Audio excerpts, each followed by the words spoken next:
Everyone so अभी तक हमने ग्रीक्स की बात कर ली है, ग्रीक क्रिटिक्स की। Then we have talked about Roman critic, और इस वीडियो में हम कवर करेंगे middle age critic. Middle age critic में we have Philip Sidney. Philip Sidney के बारे में आप सभी ने सुना होगा। He was a very famous person. इन्होंने आर्केडिया लिखा है। इन्होंने एक बहुत ही फेमस लिटरेरी क्रिटिसिज्म का वर्क लिखा है, which is a defence of poetry, या फिर हम बोल सकते हैं अपॉलॉजी फॉर पोइट्री। इनको दोनों नाम से बोल सकते हैं। तो इस वर्क को हम इसमें कवर करेंगे। वीडियो बहुत लंबी होने वाली है, so make sure that you have your notebook और pen, whatever you want to take with yourself, ताकि आप उस पर नोट्स बना सके। वीडियो मेनली 10 पार्ट्स में डिवाइड होगी, ताकि कन्वीनियंस के लिए मेनली कि आप इतना ज़्यादा बोर ना हो, और हर एक पार्ट किस तरीके को डेवलप करेगा वो चीज़ें आप इसमें देख सकते हैं। तो टोटल यहाँ पे मैंने 10 पार्ट लिख दिए हैं कि कौन कौन से पार्ट हम डील करेंगे इस वीडियो में। एंड आगे की जो वीडियो होगी वो स्लाइड की फॉर्म में होगी, because I need a lot of space right down all the notes, all the important things which I have to see. Start करते हैं। फिलिप सिडनी पहला बंदा था, पहला क्रिटिक था, ठीक है। फिलिप सिडनी को हम सर फिलिप सिडनी भी बोलते हैं। वाई सर हमने क्यों लगाया यहाँ पर? बिकॉज ही वॉज नाइटेड, जिसको नाइटेड कर दिया जाता था। नाइटेड एक टाइटल था, जिसको वो टाइटल मिल जाता था नाइट का, उसके आगे सर लगा दिया जाता था। जैसे कि सर थॉमस मोर हैं, सर फिलिप सिडनी हैं, इस तरीके से। सो फिलिप सिडनी से रिलेटेड ऑलरेडी एक वीडियो मैंने अपलोड करी थी, उसका लिंक मैं डिस्क्रिप्शन में डाल दूंगी। की बायोग्राफी, इनका work, Arcadia and other works हमने डिस्कस कर लिए हैं। सो फर्स्ट पार्ट क्या है? Why criticism is needed in Elizabethan age, कि एलिजाबेथन एज में क्रिटिसिज्म की ज़रूरत क्यों आई। अभी तक हमने बात करी थी ग्रीक्स की एंड रोमन्स की, ठीक है, कि रोमन्स ने ऐसे वाली चीज़ें बताई, ग्रीक्स ने ये चीज़ें बताई। लेकिन now we are talking about middle age. Middle age में हम क्रिटिक्स की बात कर रहे हैं। Philip Sidney was the first critic of England, first critic of English language. तो ये पहले बंदे थे जिन्होंने प्रॉपर वे में क्रिटिसिज्म लिखा, फर्स्ट क्रिटिसिज्म प्रॉपर वे में लिखा। लेकिन व्हाट वाज द नीड, कि उस टाइम पे नीड क्या थी, ज़रूरत क्या थी। जो कोर्टियर्स थे, कोर्टियर्स ऑफ एलिजाबेथन कोर्ट, उन्हें पोइट्री पसंद थी, वो उन्हें प्रेज करते थे। जो कोर्टियर्स थे एलिजाबेथन एज में, जैसे कि स्पेंसर ने उस टाइम पे पोइट्री लिखी, शेक्सपियर ने पोइट्री लिखी, क्यों? क्योंकि उस टाइम पे पोइट्री पसंद करी जा रही थी। अ लॉट ऑफ पोइट व पैट्रोनाइज्ड, मतलब कोर्ट ने कुछ पोइट्स को पैट्रोनाइज किया था। दे यूज टू गिव फंड्स, वो पैसे देते थे और पोइट उनके लिए पोइट्री लिखते थे। जो पोइट थे वो कोर्टियर्स के लिए पैसे लेके पोइट्री लिखा करते थे। तो इससे क्या हुआ कि एलिजाबेथन एज पे हमें पता चल रहा है कि पोइट्री वॉज फ्लॉरिशिंग, पोइट्री बहुत फेमस हो रही थी, पोइट्री को प्रेज किया जा रहा था। लेकिन उसी टाइम पे क्या हुआ, there was a lot of confusion about true nature of poetry, कि ठीक है पोइट्री प्रेज तो हो रही थी, लेकिन ये नहीं पता था किसी को कि एक अच्छी पोइट्री, एक ट्रू पोइट्री का नेचर कैसा होना चाहिए, कि कौन सी चीज़ें डील करनी चाहिए, कौन सी चीज़ें नहीं करनी चाहिए। और उसी टाइम पे क्या हुआ कि इटली में एरिस्टोटल का पोइटिक्स की डिस्कवरी हो गई। पोइटिक्स का जो वर्क था, क्योंकि मैन्युस्क्रिप्ट थी, तो मैन्युस्क्रिप्ट की डिस्कवरी रिसेंटली इटली में हो गई, एलिजाबेथन एज में। अब उसी टाइम पे क्या हुआ कि there started a much critical discussion on poetry, कि पोइट्री कैसी होनी चाहिए, क्योंकि एरिस्टोटल ने इसी बात पे तो वर्क लिखा है, पोइटिक्स। इसलिए मैं बोलती हूँ कि पिछली वीडियो पढ़ना ज़रूरी है, क्योंकि पोइटिक्स जिसने पढ़ ली है, जैसे कि हमने सेकंड थर्ड वीडियो थी आई थिंक, उसमें डिस्कस कर लिया था। तो उसमें इन्होंने क्या बात करी, पॉलिटिक्स में पोइट्री की बात की कि पोइट्री कैसी होनी चाहिए, गुड पोइट्री कैसी होनी चाहिए। So Philip Sidney was writing during Renaissance and all the classical literature उस टाइम पे पढ़े जाते। रेनेसा मतलब यही होता है, rebirth, revival of classical literature. तो यूरोपियन कंट्री में बाकी के क्लासिकल वर्क्स को, लिटरेचर को, आर्ट को पढ़ा जा रहा था, लोग पढ़ रहे थे, रीड कर रहे थे। और रीडिंग क्लासिकल टेक्स्ट क्या था, reading of Aristotle, reading of Plato. और जब इन दोनों को भी पढ़ा जाने लग गया तो और कन्फ्यूजन ये आ गया कि पोइट्री कैसी होनी चाहिए, क्योंकि प्लेटो ने बोला पोइट्री बेकार है, एरिस्टोटल ने बोला पोइट्री बहुत अच्छी है। अब एलिजाबेथन टाइम पर एक और चीज़ हुई, तीसरी चीज़, वो थी प्यूरिटन्स की, क्योंकि Puritans were raising their voices. उसी टाइम पे प्यूरिटनिज्म आया था, उस टाइम पे वो शुरू हो रहा था। तो उनके लिए क्या था, पोइट्री अच्छी नहीं थी। Puritans were never in favour of poetry. तो उन्होंने क्या बोला था कि पोइट्री जो है वो करप्ट करती है लोगों को, क्योंकि प्यूरिटन उसके फेवर में नहीं थे। और इसी टाइम पे that's why a lot of critics they started challenging poetry, like poetry की वैल्यू कैसी होनी चाहिए सोसाइटी में, उस चीज़ को चैलेंज करना शुरू कर दिया। And there was a need for somebody to write about something, कि कौन सी पोइट्री अच्छी होती है, what is a good poetry is all about, what is a good poet is all about. तो यहाँ से आई उसकी नीड कि क्रिटिसिज्म लिखना चाहिए। नाउ सेकंड पॉइंट है यहाँ पे स्टीफन गॉसिन की। स्टीफन गॉसिन मेनली डायरेक्टली इस वीडियो से रिलेटेड नहीं है, बट इनडायरेक्टली वो इससे रिलेटेड है, क्योंकि हम करेंगे apology for poetry. Apology of poetry लिखा गया था in response to school of abuse. तो स्टीफन गॉसिन ने एक पर्सन थे, ही वॉज अ प्यूरिटन। अभी हमने डिस्कस किया कि Puritans were not in favour of poetry. So Stephen Gosson was someone जो पोइट्री को पसंद नहीं करता था, he hated poetry and he published a pamphlet. Poetry पसंद नहीं थी, that's why he wrote and published a pamphlet. और पैम्पलेट का नाम था स्कूल ऑफ एब्यूज़। पब्लिश हुई थी, प्रिंट हुई थी 1578 में। स्कूल ऑफ एब्यूज़ में इन्होंने क्या बात करी, पोइट्री को अब्यूज़ किया। और इस वर्क को इन्होंने डेडिकेट किया to Sidney. Although he never met Sidney, he never knew him, but without his permission, without Sidney's permission, he dedicated his work School of Abuse to Sidney. और इस work में इन्होंने 4 रीज़न दिए हैं क्यों ये पोइट्री को अब्यूज़ करते हैं, क्यों इन्हें पोइट्री नहीं पसंद है। और इसी वर्क के रिस्पॉन्स में सिडनी ने अपना वर्क लिखा, जो कि हम आगे डिस्कस करेंगे, जो कि बहुत इंपॉर्टेंट है क्रिटिसिज्म में। It was first criticism work. तो इन्होंने 4 रीज़न दिए कि पोइट्री क्यों अच्छी नहीं होती है, अब्यूज़ क्यों किया। फर्स्ट, इन्होंने बोला poetry is a waste of time. Second, poetry is mother of lies. Like हमारे पास हैरी पॉटर है या फिर कोई भी चीज़ें हैं, तो हमें पता है कि वो लाइज है, फिक्शन है, वो चीज़ें सच नहीं है। तो इन्होंने बोला कि पोइट्री झूठ बोलती है, ये मदर है लाइज की। तीसरी, इन्होंने बोला poetry is nurse of abuse. क्योंकि एब्यूज़ मतलब क्योंकि सटायर है हमारे पास, जैसे कि मैकफ्लेक नॉय है, मैकफ्लेक नॉय को अब्यूज़ किया जा रहा है। तो इन्होंने बोला कि पोइट्री लोगों को अब्यूज़ करती है, इसलिए मुझे पोइट्री नहीं पसंद। चौथा, इन्होंने बोला कि जो प्लेटो है, he also banished poetry from his ideal world. जब हमने प्लेटो की वीडियो करी थी तब हमने बात करी थी कि प्लेटो ने बोला कि पोइट्री थ्राइस रिमूव है मतलब रियलिटी से, like art is thrice remove from reality. इसीलिए इन्हें पोइट्री नहीं पसंद थी, आर्ट नहीं पसंद था। और जो उन्होंने अपना एक आइडियल वर्ल्ड बताया था उसमें उन्होंने पोइट्री को कोई जगह नहीं दी थी। तो स्टीफन गॉसिन ने बोला, लुक, अगर तुम क्लासिकल वर्क की बात करते हो तो एरिस्टोटल ने बोला ठीक है, अच्छी बात है, लेकिन हमें प्लेटो भी तो देखना चाहिए ना। प्लेटो ने क्या बोला, प्लेटो ने बैनिश कर दिया पोइट्री को, अपने आइडियल वर्ल्ड में नहीं रखा, इसीलिए मैं भी बैनिश करता हूँ। तो ये 4 पॉइंट इनके थे। अब थर्ड पार्ट आता है वीडियो का, जो है apology for poetry. Apology for poetry का दूसरा नाम भी है डिफेंस ऑफ पोइजी। पोइजी मतलब पोइट्री, डिफेंस करना है पोइट्री का। कोई भी नाम आ सकता है पेपर में, आप देख लीजिए। ये पब्लिश हुआ था 1595 में in response of school of abuse which was written by Stephen Gosson, जो कि मैंने भी बताया था। And this work, particular work, is said to be the epitome of renaissance poetics.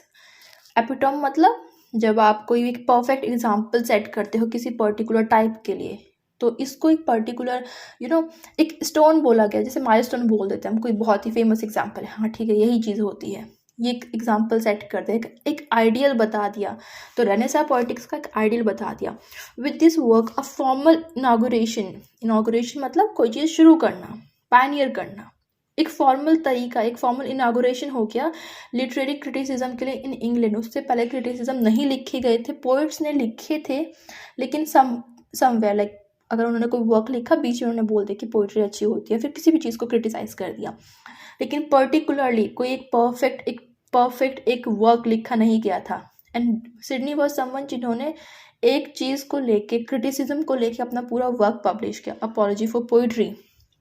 That's why Sydney was the first critic. And इससे पहले किसी ने नहीं लिखा था literary criticism. In this work, he defends poetry कि why poetry is good and he take all the abuses of Stephen Gossin। जैसे Stephen Gosson ने जो 4 चीज़ें बोली थी, उन चारों चीज़ों को इन्होंने लिया और 1 by 1 उन चीज़ों को एक्सप्लेन किया कि ये जो तुमने बोला है ये गलत है, ये जो एक्यूज़ किया है, ये जो अब्यूज़ लगाया है, ये चीज़ें फॉल्स हैं। इसी से आता है 4th पार्ट वीडियो का, praise of poetry. According to Sidney, poetry is a speaking picture. Speaking picture एक बार पेपर में आया था, नेट के पेपर में, ये टर्म कि किसने स्पीकिंग पिक्चर की टर्म दी है, तो आप इस पर स्टार मार्क कर सकते हैं। स्पीकिंग पिक्चर मतलब जब हम पोइट्री पढ़ते हैं, हमारे माइंड में स्पीकिंग मतलब वर्ड्स, हम वर्ड्स पढ़ रहे हैं, हमारे माइंड में चीज़ें बनती जाती हैं, वो हुई पिक्चर। जैसे कि कुबला खान है, कुबला खान जब आप पढ़ते हो, आपके माइंड में जनाडू बनने लग जाता है, राइट, कि किस तरीके से एक डोम बनवाया गया, या फिर एक डुकलीमर है, एक अप्सरा वहाँ पर है, या फिर किस तरीके से एक रिवर है वो बह रही है। तो वो चीज़ें क्या है, एक स्पीकिंग पिक्चर है। पोइट्री आपके माइंड में एक पिक्चर बना देती है जो बोल रही है, वर्ड्स बोल रहे हैं। और इसका पर्पस क्या है? इसका पर्पस है टू टीच एंड डिलाइट। इसका 2 पर्पस है। तो वेस्ट तो ये हो ही नहीं सकती, हमें कुछ ना कुछ सिखाती ही है।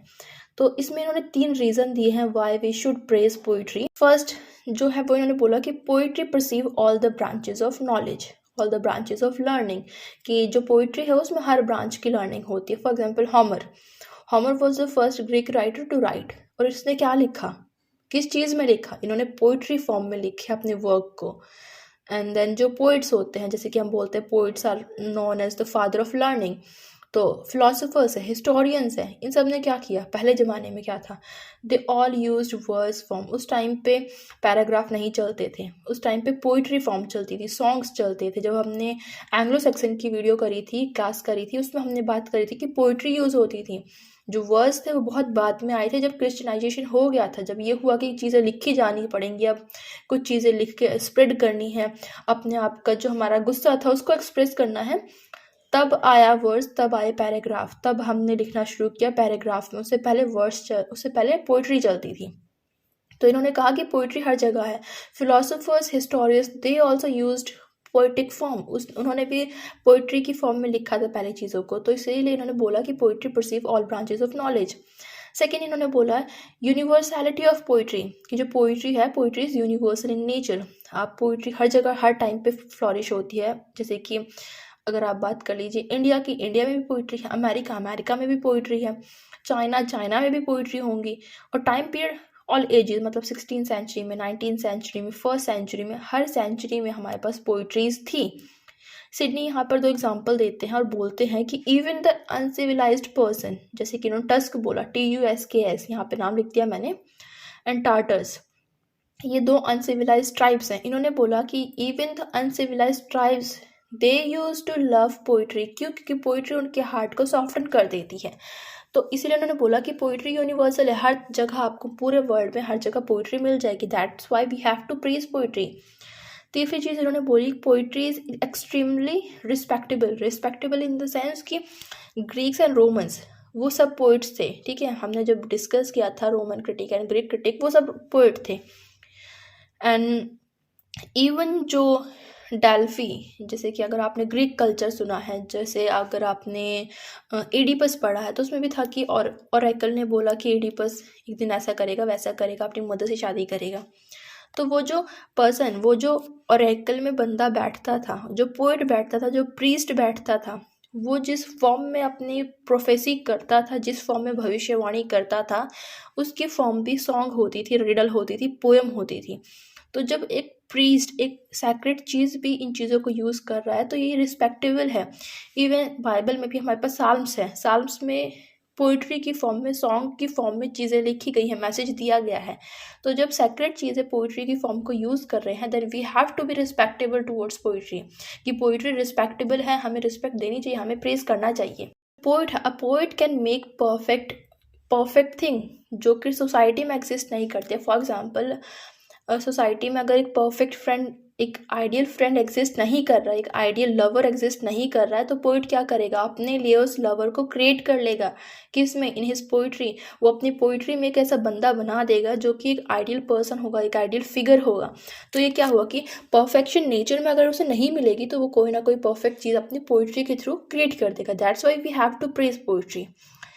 पार्ट 5 आता है वीडियो का कि how poetry is better than history and philosophy, कि फ़िलासफ़ी से किस तरीके से बेहतर है। So he is talking about how poetry is superior and is better than history and philosophy. फिर इन्होंने बोला कि हिस्ट्री क्या है? History only talks about fact and example. For example कि हिस्ट्री जो है वो हमें बताएगी जो कि फैक्ट होते हैं, जो एग्जाम्पल होते हैं, और हमें उन चीज़ों को पढ़ के एक यूनिवर्सल ट्रुथ निकालना पड़ेगा खुद। जैसे World War I और II हुआ, अब हम इसके बारे में पढ़ेंगे तो हमें फैक्ट और एग्जाम्पल ही मिलेंगे, लेकिन इसके पीछे यूनिवर्सल ट्रूथ क्या था? ग्रीड वर्क कर रही थी। ठीक है, ग्रीड वर्क कर रही थी, लोगों को पावर चाहिए थी, पावर के चक्कर में ब्लडशेड हुआ, ये यूनिवर्सल ट्रूथ हो रहा था। इंडिया का डिवीज़न हुआ, जब हमें इंडिपेंडेंस मिली, तो वो क्यों मिली? इंडिपेंडेंस हमें मिल गई, ये हो गया हिस्टोरिकल फैक्ट, लेकिन हमें क्यों मिली?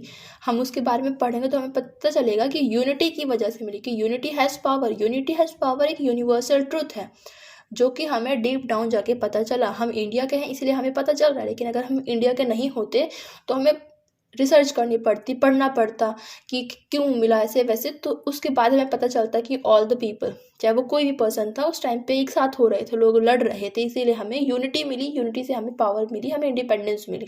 तो क्या हुआ कि हिस्ट्री फैक्ट बताता है, लेकिन यूनिवर्सल ट्रूथ हमें खुद ही ढूंढना पड़ता है।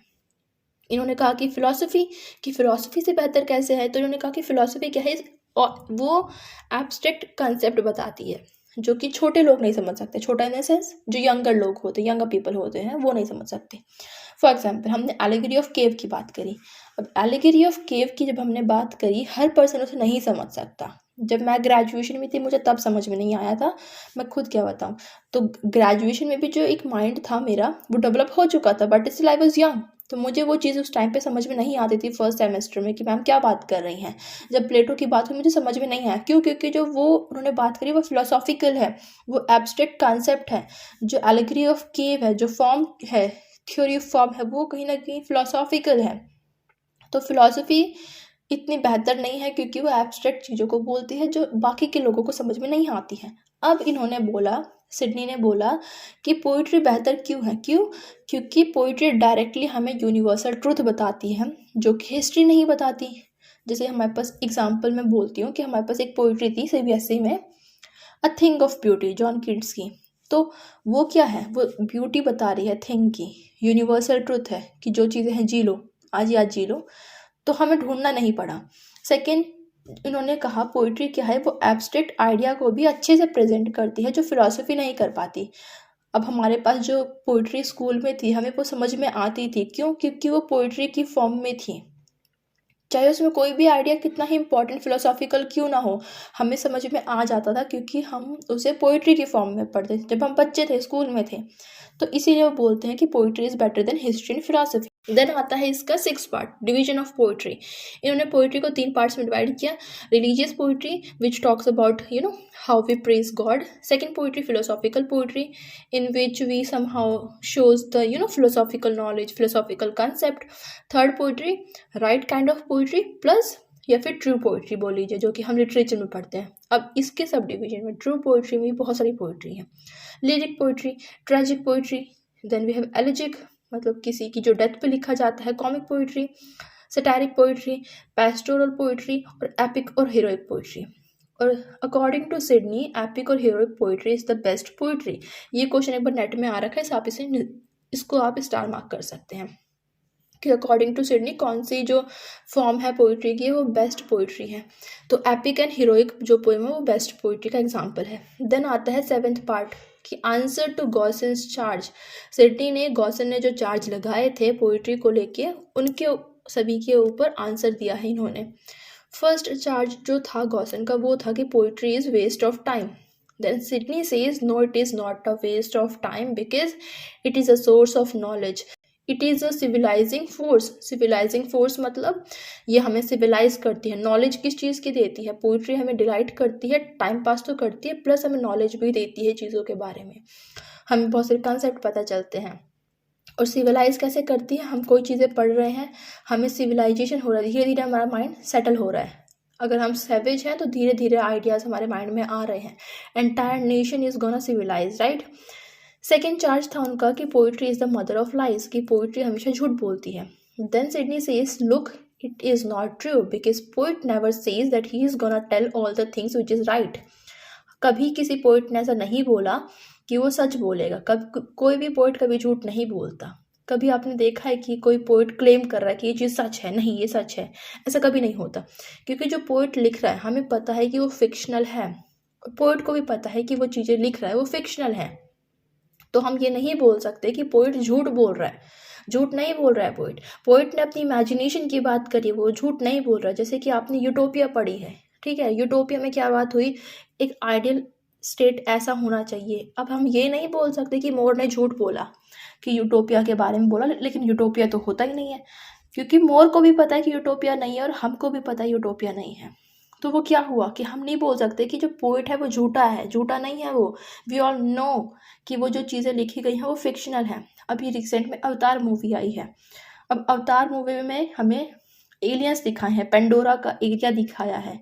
अब हम ये थोड़ा ना बोल सकते कि डायरेक्टर झूठा है। डायरेक्टर झूठा नहीं है, हमें भी पता है कि वो चीज़ें फिक्शनल हैं। तो वही चीज़ें सिडनी ने बोली कि पोइट्री झूठ नहीं बोलती है, हमें पता होता है कि वो चीज़ें फिक्शनल हैं, इमेजिनेशन है। थर्ड चार्ज था गॉसन का कि poetry nurse of abuse, poetry is nurse of abuse, poetry abuse को बढ़ावा देती है। तो सिडनी ने बोला कि पोइट्री किसी भी पर्सन को अब्यूज़ नहीं करती है, लोग हैं जो पोइट्री को अब्यूज़ करते हैं। जैसे पोइट्री तो मोरालिटी को शो करती है, पीस को बढ़ावा देती है कि हमें वॉर नहीं करना चाहिए, हमें अवॉइड करना चाहिए। जैसे एलियट की पोइट्री है, उन्होंने वर्ल्ड वॉर को कहीं ना कहीं क्रिटिसाइज़ किया है कि कितनी चीज़ें बेरंग हो गई हैं, लाइफ कितनी सिस्टमेटिक हो गई है, मैकेनिक हो गए हैं, हम बिल्कुल मशीन बन चुके हैं। तो वो चीज़ क्या है, वो कहीं ना कहीं क्रिटिसाइज़ करी ऐसी चीज़ों को, पीस को बढ़ावा देती है, मोरालिटी को बढ़ावा देती है। ये तो लोग हैं जो पोइट्री को अब्यूज़ करते हैं, पोइट्री कभी किसी को अब्यूज़ नहीं करती है। अगर हमारे पास कोई सटारिकल पोइट्री भी है तभी भी पोयम किसी को अब्यूज़ नहीं कर रही है, वो पर्सन है जो किसी पोइट्री के थ्रू किसी को अब्यूज़ कर रहा है। Then we have fourth charge, जो कि उन्होंने बोला था, गॉसन ने बोला था कि प्लेटो ने भी तो अपने आइडियल वर्ड से पोइट्री को निकाल दिया, बैनिश कर दिया था। तो सिडनी ने बोला कि प्लेटो ने ऐसी पोइट्री को बैनिश किया था, ऐसी पोइट्री उनके लिए बैड थी जो बैड पोइट्री है। Bad poetry in the sense जो इन्फीरियर पोइट्री है, जिनमें कोई मोरल नहीं है। इसका मतलब ये नहीं था कि हर एक पोइट को बैनिश कर दिया जाए, सिर्फ इन्फीरियर को बैनिश किया जाएगा। अब यहाँ से इसका ख़त्म होता है 7th पार्ट एंड आता है 8th part, justifying metre and rhymes. ये जो पार्ट्स हैं ये सारे ही जो इनका वर्क है अपॉलॉजी फॉर पोइट्री, उसके अंदर चीज़ें क्या क्या चल रही है उसके हिसाब से मैंने डिवाइड किया है। इसमें इन्होंने बात करी है, सिडनी ने बात करी है कि मीटर एंड राइम क्यों ज़रूरी है। तो इन्होंने बोला कि मीटर एंड राइम होने से क्या होता है, फर्स्ट पॉइंट कि डिज़ायरेबल हो जाता है, पोइट्री में डिज़ायरेबल चीज़ है, स्पीच को पॉलिश कर देती है। If you write something without metre and rhyme, it's okay, you can write anything because no one is gonna tell you कि यार ये चीज़ें गलत हैं, यू हैव योर फ्रीडम। लेकिन इसका मतलब ये नहीं है कि वो चीज़ जो आपने लिखी है वो डिज़ायरेबल भी है, वो पीस ऑफ लिटरेचर नहीं हो पाएगा, वो बस एक पैराग्राफ रह जाएगा। That's why we need metre and rhyme. Second उन्होंने बोला कि मीटर और राइम हारमोनियस होता है, हारमोनी को पैदा करता है। जब किसी भी चीज़ में लय होती है, लाइक आप गाना सुनते हैं, कोई पोइट्री होती है, जैसे ट्विंकल ट्विंकल है, ट्विंकल ट्विंकल लिटिल स्टार, ठीक है, तो वो क्या है, एक राइम के साथ चल रही है, एक मीटर के साथ चल रही है, सुनने में अच्छा लगता है, हारमोनियस लगता है, इसीलिए हमें मीटर राइम की ज़रूरत है। थर्ड पार्ट कि मीटर और राइम कहीं ना कहीं इमोशन और सेंशुअल चीज़ें हैं, इमोशन है, उनको ऐड कर देता है, हम चीज़ें कनेक्ट कर पाते हैं। फोर्थ है it aids to memory, it aids to memory मतलब हम चीज़ों को याद कर पाते हैं मीटर और राइम की वजह से। अब हम रैंडम कोई गाना चला देता है, हम उस गाने को गाने लग जाते हैं, ऑल्दो हमने वो गाना 5 सालों से नहीं सुना, लेकिन क्यों, क्योंकि वो हमारी मेमोरी में फिट है। वाई, बिकॉज उसमें जो राइम है, जो मीटर है, उसकी वजह से गाने याद रहते हैं, लेकिन पेपर में हम अपने क्वेश्चंस भूल जाते हैं, बुक भूल जाते हैं 6 महीने बाद ही, पिछले सेमेस्टर का इस सेमेस्टर में याद नहीं है, लेकिन गाने हमें 6-6 सालों के याद हैं। वो क्यों, क्योंकि इनमें मीटर नहीं होता, गानों में, पोइट्री में मीटर होता है, राइम होती है, रिदम होती है, इसीलिए। देन है 9th पार्ट वीडियो का, जो कि है प्रॉब्लम्स, कि रेनेसां थिएटर में ऐसी कौन सी प्रॉब्लम्स थी जो सिडनी ने नोटिस करी। तो अकॉर्डिंग टू सिडनी, जिस टाइम पे लिख रहे थे सिडनी, उस टाइम पे लिटरेचर में, आर्ट में थिएटर बहुत थिएटर बहुत फेमस था उस टाइम पे, थिएटर में चीज़ें परफॉर्म की जाती थी, जैसे रेनेसां है, एलिजाबेथन है, तो थिएटर बहुत फेमस था। तभी तो शेक्सपियर ने इतनी चीज़ें लिखी, मार्लो ने लिखी, स्पेंसर ने लिखी। तो इन्होंने देखा कि जो थिएटर हैं दे वो करप्ट क्यों हो गए थे, और उसके लिए इन्होंने यहाँ पे 4 पॉइंट दिए हैं कि कौन कौन सी प्रॉब्लम्स है। इन्होंने पहले बोला, टारगेट किया मॉडर्न ट्रेजेडी पे। इनका फर्स्ट टारगेट था मॉडर्न ट्रेजेडी मतलब जो ट्रेजेडी और कॉमेडी को मिक्स कर देते हैं। इन्होंने कहा ये बकवास चीज़ है, या तो ट्रेजेडी लिख लो या तो कॉमेडी लिख लो, ये मिक्स करके मॉडर्न ट्रेजेडी बकवास चीज़ होती है। सेकेंड, इन्होंने कंडेम किया रेनेसां थिएटर को फॉर वायलेटिंग यूनिटी, जो एरिस्टोटल ने बात करी थी, unity of time, place and thing. तो इन्होंने उन चीज़ों को बताया कि ये जो एरिस्टोटल ने बात बोली, इन चीज़ों को यहाँ पे वायलेट किया जा रहा था। शेक्सपियर और मार्लो ने जो लिखा, उसमें आपने देखा कि unity of time, place and thing नहीं है, एक्शन वैक्शन वहाँ पे कोई नहीं है। आपने देखा कि शेक्सपियर ने जो वर्क लिखे, जैसे कि रोमियो जूलियट है, कोई भी है, कोई भी पर्टिकुलर कोई भी वर्क है, एक सीन में बात हो रही है कि वेरोना की बात हो रही है, तो दूसरे सीन में बोल दिया कि लंदन की बात हो रही है, तो 2 सीन दिखा दिया। यूनिटी ऑफ प्लेस नहीं है अकॉर्डिंग टू एरिस्टोटल, प्लेस एक ही होना चाहिए, एक ही जगह की बात होनी चाहिए। टाइम की भी यूनिटी नहीं है। दिखाते हैं कि अभी किंग बच्चा है, दिखा दिया नेक्स्ट एक्ट में कि किंग कब क्या हो गया, उसकी डेथ हो गई, अब उसका जो सन है वो आके राजा बन गया। तो वो क्या हुआ कि यूनिटी ऑफ टाइम नहीं है। टाइम तुम सालों साल दिखा रहे हो, 10-10 साल दिखा रहे हो। एक्शन में भी इन्होंने बोला कि कभी कभी ऐसा ही होता है कि एक छोड़ के 2-3 कैरेक्टर मेन हो जाते हैं। देन वी हैव इन्होंने तीसरी चीज़ बोली कि तीसरी चीज़ क्या है, ही कंटेम फासिल कॉमेडी। फासिल मतलब यूजलेस कॉमेडी। एक कॉमेडी होती है जिसमें कोई ना कोई इंटेलेक्चुअल चीज़ निकल कर है। तो सिडनी ने बोला कि उस टाइम पे, एलिजाबेथन टाइम पे, थिएटर्स में, रेनेसां थिएटर में क्या हुआ, बकवास कुछ कॉमेडी भी लिखी जा रही थी। फार्शियल, फार्शियल मतलब जो बकवास है, यूजलेस है। कुछ कुछ मूवीज़ है जो बिल्कुल ही बकवास, जैसे कॉमेडी मूवी आती है कोई, तो कॉमेडी मूवी कोई कोई होती है जो बिल्कुल ही बकवास होती है, मूवी देख के उसका कोई मुद्दा ही नहीं है। कोई कोई मूवी होती है जो कॉमेडी के थ्रू आपको कुछ ना कुछ लेसन भी देती है। तो वो होता है कि इन्होंने उन चीज़ों को क्रिटिसाइज़ किया कि ये चीज़ें बकवास थी और ये प्रॉब्लम थी उस टाइम पे। फोर्थ पॉइंट इन्होंने कहा, he condemn contemporary love affair. Love affair मतलब इन्होंने कहा कि हीर रांझा का जो प्यार था, मतलब कि रोमियो जूलियट को जो लव था उसमें पैशन था। Their love was very pure, उसमें पैशन था। लेकिन उस टाइम पे, कंटेम्प्रेरी टाइम पे, रेनेसां टाइम पे जो लव अफेयर दिखाए जा रहे थे, प्रेजेंट किए जा रहे थे ऑन थिएटर्स, वो जो लव अफेयर था वो कोल्ड है, मतलब मूविंग नहीं है, स्वेलो है, खाली है, खोखला है, दिखावटीपन है उसमें। उन चीज़ों को उन्होंने कहा कि ये एक प्रॉब्लम है, कंडेम, उन्होंने उस चीज़ पर टारगेट किया कि ये बकवास चीज़ें थी। 10th पार्ट, जो 10वां पार्ट है वीडियो का, वो प्रेजिंग इंग्लिश लैंग्वेज। इन्होंने इंग्लिश को प्रेज किया। इन्होंने बोला कि इंग्लिश लैंग्वेज सुपीरियर है ओवर अदर यूरोपियन लैंग्वेज, जैसे कि लेटिन, ग्रीस या फिर स्पेनिश, जो भी चीज़ें अलग अलग लैंग्वेज है यूरोपियन कंट्री की उनकी। तो कहा कि इंग्लिश लैंग्वेज बेहतर क्यों है, क्योंकि इंग्लिश में क्वांटिटेटिव प्लस क्वालिटेटिव वर्सेस हैं। वर्सिफिकेशन पॉसिबल है, लेकिन आप कितने भी वर्स बना लीजिए, कितने भी राइम यूज़ कर लीजिए, मीटर यूज़ कर लीजिए, we can use a lot of verses, metre etcetera in English language. But बाकी की लैंग्वेज में वो चीज़ें नहीं हैं। इन्होंने कहा कि इंग्लिश लैंग्वेज में हमारे पास 3 काइंड ऑफ राइम है, जैसे कि male rhyme, female rhyme and sdrucciola. यहाँ पे इसकी स्पेलिंग मैंने लिख दी है, तो ये वाला मतलब इसमें तीन राइम है, मेल, फीमेल, ज़्यूडोकोला। लेकिन अदर लैंग्वेज में सिर्फ मेल एंड फीमेल है। एंड विद दिस हमने सिडनी को कवर कर लिया है। जिसको भी इंट्रोडक्शन या फिर बायोग्राफी, इनके अदर वर्क्स पढ़ने हैं, लिंक आपको डिस्क्रिप्शन में मिल जाएगा, आप वहाँ से पढ़ सकते हैं। So with this I think we should end this video. बहुत लंबी वीडियो थी, I know that, but we know that Philip Sidney is a important person, so we have to make sure that we are giving a lot of time to him, क्योंकि बिना time दिए हम उसको cover नहीं कर पाएंगे। सो या I think यहाँ पे वीडियो खत्म करते हैं, and I will see in the next video. Bye bye.